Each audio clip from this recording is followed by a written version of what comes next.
बंगाल तशद्दुद पर फारूक अब्दुल्ला का बयान सामने आया। मुल्क में बढ़ती हिंदू मुस्लिम तकसीम का नतीजा है। फिरका परस्त नफरत मुल्क को कमजोर कर रही है। सभी को एकजुट और एकता दिखाने की जरूरत है। आपको बता दें कि इस बीच जो है लगातार बयानबाजी का दौर जारी है। फारूक अब्दुल्ला की तरफ से ये बयान सामने आया, कहा कि मुल्क में हिंदू मुस्लिम तकसीम का ये नतीजा है। फिरका परस्त नफरत मुल्क को कमजोर कर रही है और इसीलिए सभी को एकजुट और एकता दिखाने की जरूरत है। आपको बताते चले कि इस बीच बंगाल तशद्दुद पर फारूक अब्दुल्ला का ये बयान सामने आया।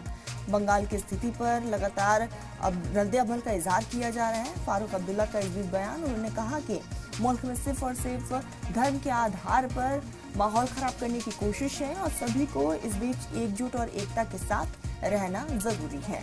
तो बंगाल तशद्दुद पर फारूक अब्दुल्ला ने अपने रद्द-ए-अमल का इजहार किया है। आपको बता दें कि बंगाल तशद्दुद के बाद से लगातार वहां पर हालात कशीदा बने हुए हैं और इसी बीच तमाम राजनीतिक दलों की तरफ से बयानबाजी का दौर भी जारी है। फारूक अब्दुल्ला की तरफ से कहा गया है कि सभी को एकजुट और एकता दिखाने की जरूरत है, क्योंकि हिंदुस्तान में धर्म के आधार पर लगातार माहौल खराब किया जा रहा है और इसीलिए अब उस समय आ चुका है कि हिंदू मुस्लिम ना करके एकता दिखाना जरूरी है।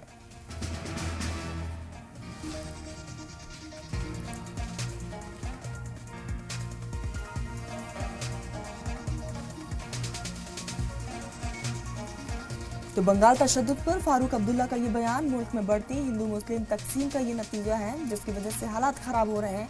फिरका परस्त नफरत मुल्क को कमजोर कर रही है, इसका भी जिक्र किया गया। सभी को एकजुट और एकता दिखाने की जरूरत है ताकि मुल्क में भाईचारा कायम रह सके। तो लगातार बयानबाजी का दौर जारी।